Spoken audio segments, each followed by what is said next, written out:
Türkmenistanyň bilim we terbiýetçilik edarelerinde şu gün 1 sentýabrda täze 2023-24 okuw ýyly başlandy. Balkan we Mari vilayetleriniň orta mekdepleriniň ençemesinde şu ýyl 1-nji synpa baran okuwçylaryň sany görnetiň az boldy. Netijede bilim resmileri başlanyç synplar üçin göz öňünde tutulan synplaryň sanyny kemeldip, klaslary birleşdirmegi maslahat edýärler. Muallimler synplar kemeldilse iş sagatlarynyň hem azaljakdygyny aýdyp, bu ýagdaýa öz başdak çykalgy tapmaga çalışýarlar.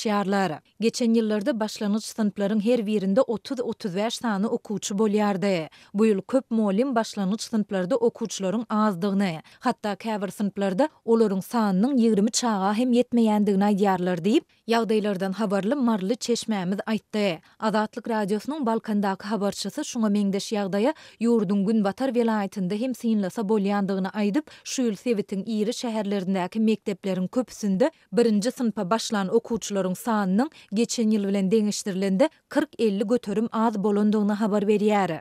Türkmenmaşynyň 1-nji we 3-nji mektepleri 1300 okuwçy niýetlenendir. Ýöne soňky 5 ýylda bulardaky okuwçylaryň sany 950-den köp bolmady. Bu mekteplerde her sınıfta 4 klas A, B, Ç we D var. Geçen ýyl bu 4 klasyň her birine 27-29 okuwçy başlangyç sınıfy kabul edilipdi. Şu ýyl bolsa A, B, Ç we D sınıflaryň her birine 12 okuwçy başlangyç sınıfa başlady. Diýip ýagdaýlardan habarly Balkanly Çeşmämiz aýtdy. Onuň sözlerine görä Akdaş ýaşaýyş toplumyndaky 18-nji mektepde şu ýyl 1-nji synpa baran okuwçylaryň jemi sany 9 çaga deň boldy. Olar bir klas üçin zerur bolan okuwçy sanyna hem yetmeýär. Bu ýyl 1-nji klasa 2017-nji ýylda doglan 6 ýaşly çagalar kabul edilýär. Marynyň we Balkanyň mektepleriniň köpüsinde adatça bu çagalar üçin ýylda 3-4 klas düzülýär we olaryň hersinde 30-35 çaga bolýar. Sewitdäki habarçymyzyň tasdiklamagyna görä, häzirki wagtda bilim resmileri okuwçylaryň sanynyň azlygy derarly başlanyç synplar üçin göz öňünde tutulan klaslaryň sanyny kemeldip, synplary birleşdirmegi maslahat edýärler. Etrap bilim bölümleri 3-4 klasy birleşdirip, diňe 2 klas edip okutmagyň üstünde işleýärler diýip Balkanly Çeşmämiz aýtdy. Synplaryň sany kemeldilse, bu muallimlaryň iş sagatlarynyň we zähmet haklarynyň hem azaljakdygyny aňladýar. Köp muallim bu ýagdaýdan howatirlanyp, munyň bilen bagly öz başdak çykalgy tapmaga çalışýar. Marly muallimlaryň ençemesi öz okudýan başlangyç synplaryny saklap galmak we onu zerur bolan okuwçy sany bilen öpçün etmek üçin dogan garandaşlaryndan çağalaryny öz okudýan synplaryna okuw ýazdyrmagy haýyş edýär.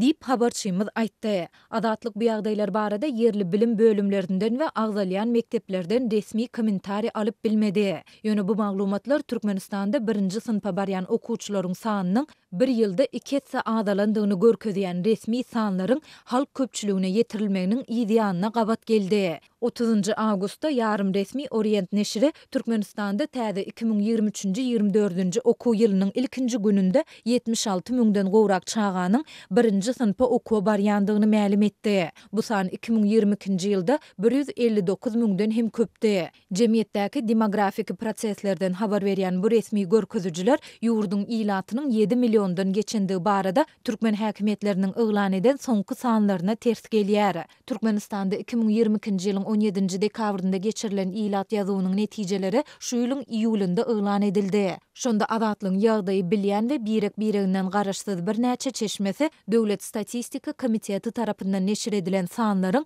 sypaýçylyk bilen aýdylanda çiğşirilendigini we ýurdun ilatynyň hakyky sanynyň hatda 4 milliona da yetmeýändigini aýtdylar.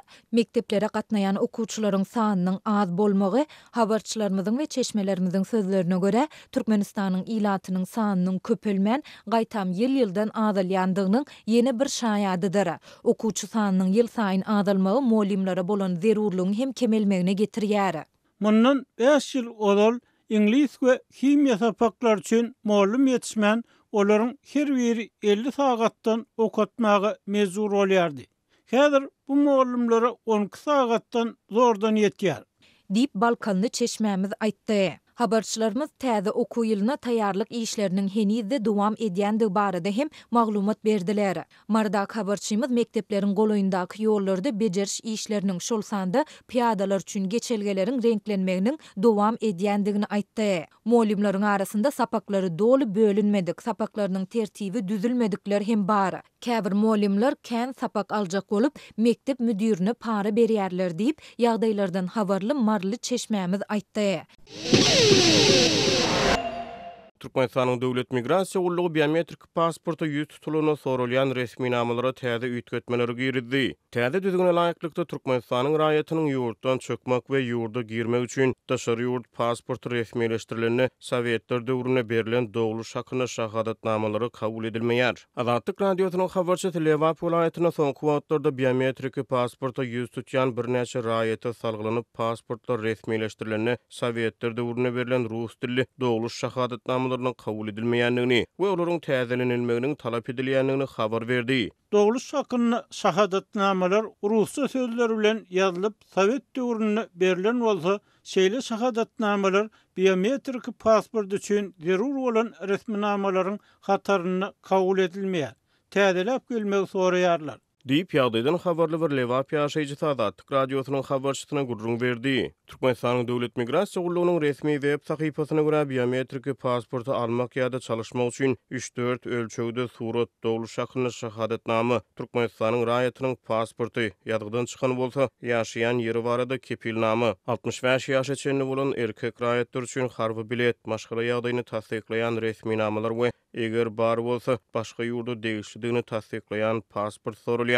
Biometrik pasporta nowata ýazylan adamlaryň köpüsi Sowetler döwrüne berilen dogluş hakyny şahadatnamalar sebäpli ýerine gaýtarylýarlar. Diýip Lewaply ýaşaýjak radiosynyň habarçysyna gurrun berdi. Köne şahadatnamalar Lewap welaýatynyň raýat ýagdaýlarynyň namalary boýunça ýerli müdirligine bagyt köşkünde täzelenýär.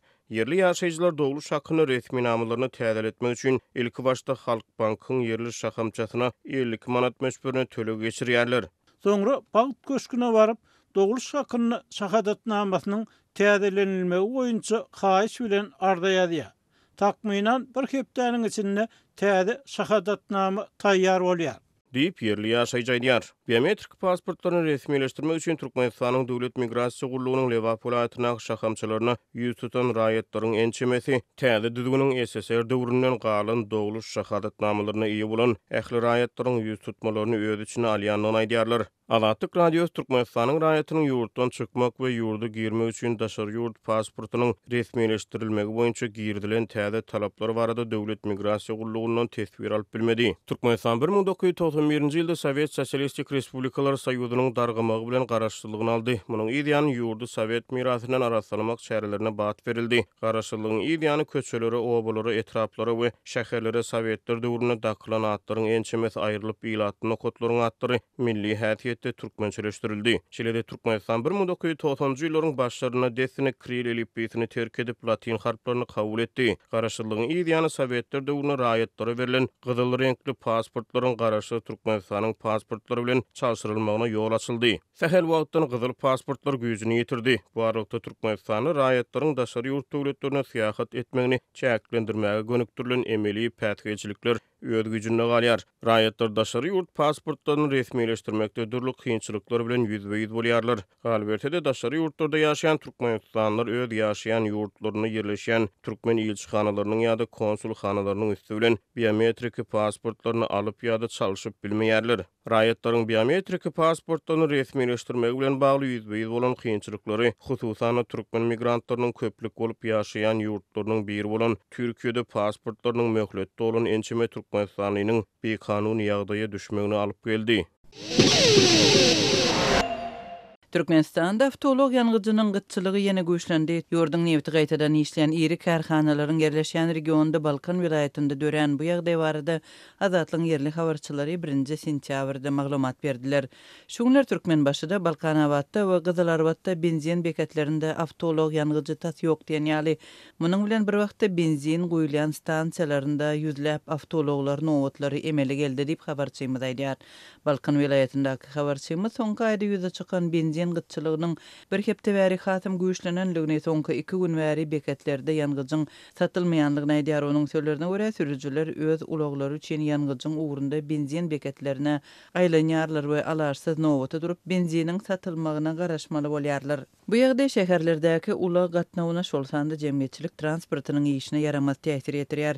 Habarçymyz şeýle gurrun berýär. Türkmenbaşy şäherinde ne taksi, ne de avtobus tapıp bolýar. Yerli ulagly adamlar uly benzin öndürýän zawodynyň bar şäherinde benzin tapdyrmaýar. Bu akla sygjak bir zat däl diýip zeýrenýärler. Türkmenbaşyda nefti gaýtadan işleýän zawodlar toplumy ýerleşýär.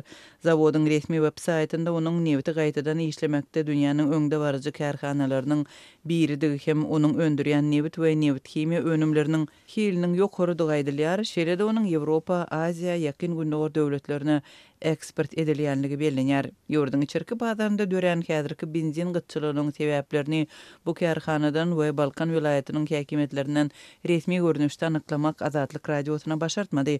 Hema habarçymyz bilen anonim gürleşen ýagdaýdan habarly çeşmeler soňky wagtda neft gaýtadan işleýän zawodda A92 we A95 markaly benziniň önümçiliginiň peselenligini aýtdy. Benzine goşulmaly maddalaryň ýok bolmagy sebäpli zawod öz güýjüni işlemeýär. Zawodlaryň öndürýän benzini uzypsyz. Şol goşunda elementiň tapylmazlygy şu wagtda seýdiniň nefti gaýtadan işleýän zawodynyň işine hem yaramaz täsirini ýetirýär. Şol sebäpli benzin zawodlary dolu güýjüni işlemeýär. Dip adynyň agdalmazlygyny soran çeşme aýtdy. Şeýle-de çeşme dizeliň hem gytalanlygyny we bu ýangyjyň şu wagtky pakty ýygym we buğday ekişlik mövsüminde owu hojalyk buğdagyna berilmegiň tapşyrylandygyny ma'lum etdi. Zawodda işleýän çeşme Azatlyga şeýle gurrun berdi. Türkmenbaşynyň nefti gaýtadan işleýän zawodlar toplumyna A80 benzini öndürýän blokda uly abadlyş işleri alınıp barlýar. Şol sebäpli bu marka tutuş Türkmenistanda ýok. A80 markaly benziniň gytçylygy ýurtda bir näçe aý bäri saklanýar. Iýulda Liwap vilayatynyň ýangyç goýan beketlerinde A80 kysymly awtolog benziniň satywy besedilipdi.